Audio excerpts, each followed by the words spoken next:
in 8.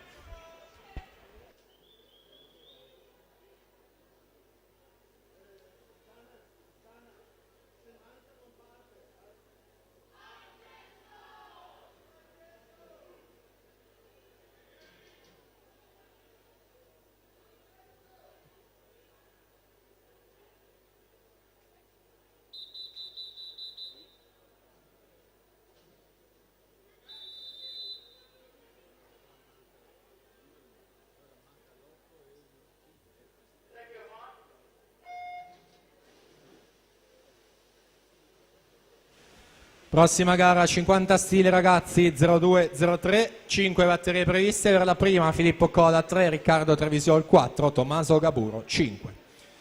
In acqua dunque con la batteria che va a completare lo stile libero veloce per quanto riguarda i nati 2004 con Massimo Chiarioni, corsia numero 4, vediamo il crono 25 e 15 di gran lunga, va ad ottenere il miglior crono assoluto e sarà lui in corsia 4 nella finale di quest'oggi.